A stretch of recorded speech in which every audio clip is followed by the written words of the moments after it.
What's up, everybody? This is Robert Trolling in Paradise, back with another response video. Just give myself something to do for this holiday run. Hope everybody's having a good holiday break. Obviously, Christmas was just a couple days ago, and yeah, obviously Christmas went pretty well. Didn't get really anything musical aside from a few CDs. I got the new Skillet album and the new Body Count album CD, although I do have the vinyl, as well as the new album from, I think it was another November release. I forgot the name of the album now. It was an October release. Emil and the Sniffers, Cartoon Darkness. I got that for Christmas. I also got a SpongeBob Duty box set because I love that cartoon so much, which was really cool. I also got a new calendar, another Legend of Zelda calendar, because I'm a big fan of the franchise. So yeah.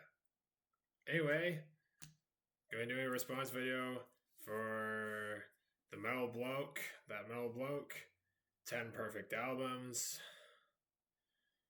I went ahead and pulled out 10 albums from my record shelf to show for the video.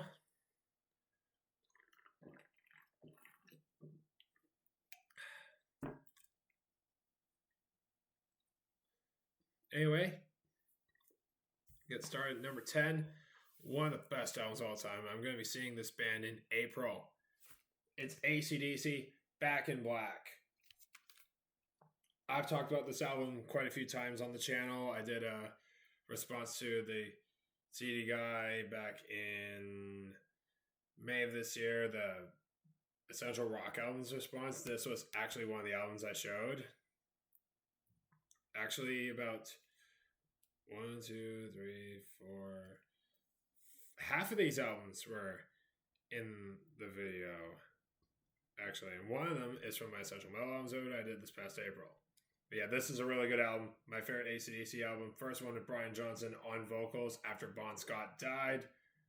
And I'll be seeing AC/DC April 22nd at BC Place Stadium. Amazing album, start to finish. You got Hell's Bells, Shoot the Thrill. Amazing first two tracks. You Shook Me All Night Long, my favorite AC/DC song of all time. The title track is really good, Back in Black. And Have a Drink on Me, also great. But yeah, really good album from this band. My favorite AC/DC album, Back in Black. Number 9, another album that I showed in the Essential Rock Albums video. This is Bon Jovi with Slippery When Wet. I think this one might be my favorite Bon Jovi album now. New Jersey was my favorite for a while, but now it's this one that's my favorite. And really good album too. You Love a Bad Name, Living on a Prayer, Wanted Dead or Alive. Really good hits on there. You got Raise Your Hands, also really good open up side 2. And Never Say Goodbye, the ballad. Wild in the Streets, really good closer. That's Slippery When Wet. This one I showed in a response to Thrash Maniac when I did the Artists, whose second album, sophomore album, is their best. And yeah, this is a really good album too. It's a country album too. And this one has its 30th anniversary in February. This is Shania Twain with The Woman in Me, released in February 1995. This is her second full length, and it has its 30th anniversary February 7th of 2025. So 2025 is going to be a massive year because this album has its 30th anniversary, and that means I am going to have to spin it in February in honor of the album's anniversary. Yeah, this is a fucking amazing record from start to finish. You got Who's Better, Your Boots Been Under, which is kind of corny. If You're Not For Love, I'm Out of Here. Any Man of Mine, one of my favorites on the album. And that was the song I used to jam with one of my friends whenever my friend was over. But obviously we can't do that anymore because that friend is pregnant with her first child due in March. So my friend has to focus on her health and the baby. One of my friends who is an absolute big fan of Shania's older stuff and even came close to sounding like her on occasion too when she was singing too. You and My Love, absolutely funny.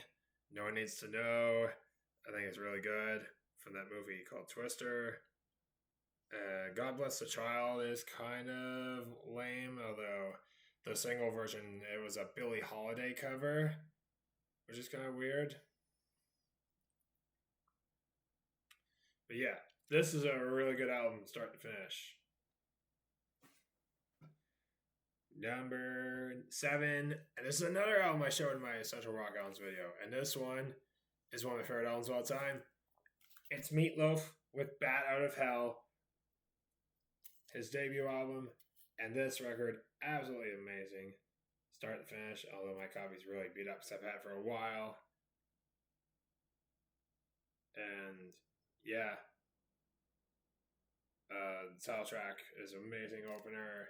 Took the words right out of my mouth. Really good. My favorite song of the album is Paradise by the Dashboard Light, the 6th track of the album. But yeah, this whole album is just perfection, start to finish. Every song on it is really good. No skips on it. Not a bad song on it. I really like Paradise by the Dashboard Light. That's a really good song. Though it is kind of cringy. At number 6 is another great album. That one has its 45th anniversary in June of 2025. And it's another one I showed in that same video in response to the CD guy. It's Queen with The Game. This came out a month before Back in Black, obviously. And I know they glare on it, but this is a reflective jacket here. So yeah, there's nothing I can do about it. This is a really good album though. We got Play the Game, which is a really good opener. Dragon Attack, another one, Bites the Dust. Crazy Little Thing Called Love. Obviously my favorite on the album. Save Me, really good closer. And this album has some really good stuff on it.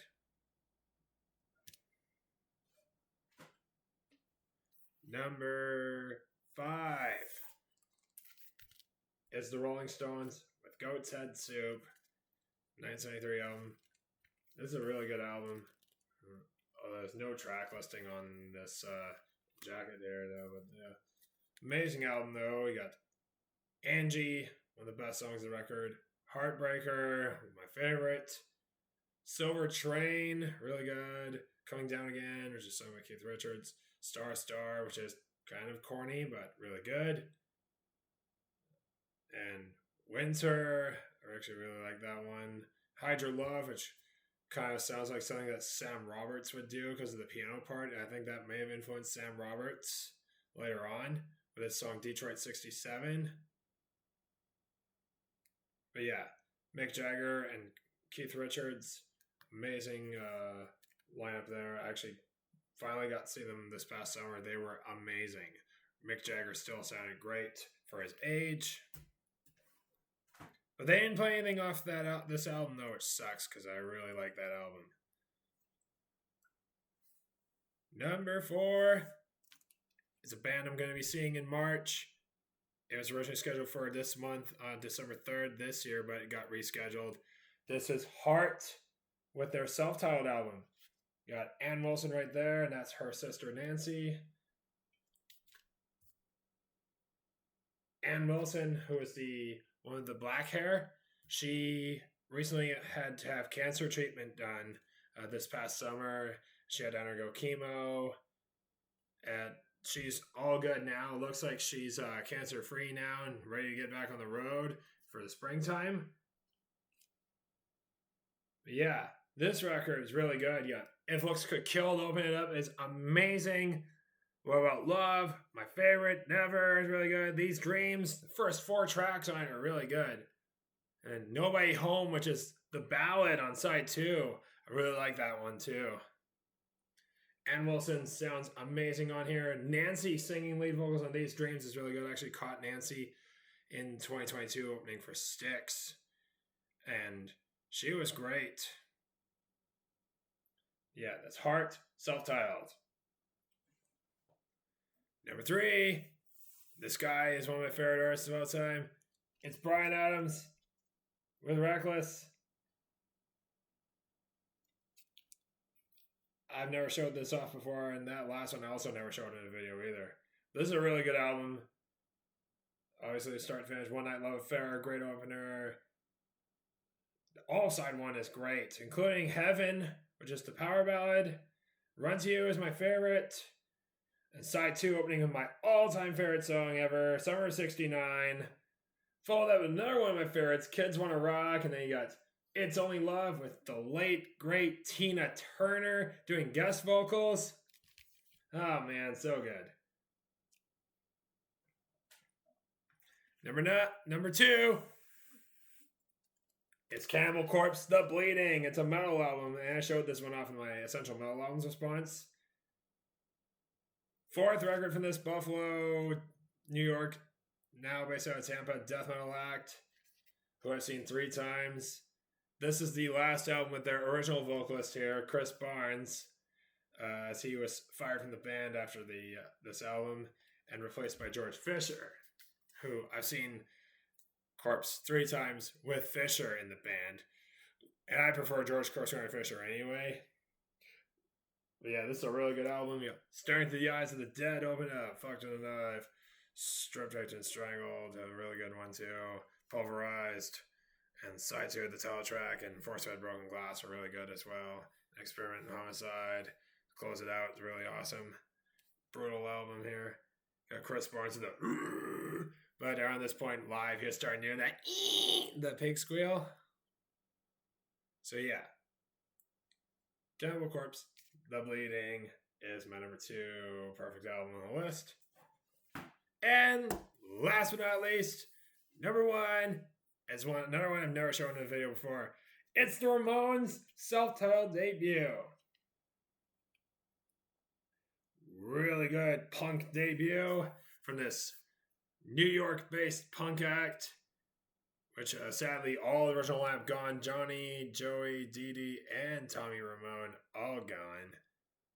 And yeah, it sucks that we lost all the original lineup now. But yeah, this album, start to finish, is really good. Blitzkrieg Bop is really good. Beat on the Brat, I Want to Be Your Boyfriend is really good. I Want to Go Down to the Basement, Loudmouth, 53rd and 3rd, my favorite. Ending off with Today Your Love, Tomorrow the World. Great closer. And there you go. That's my response to That Metal Blokes. 10 perfect albums. Let me know what you think are perfect albums.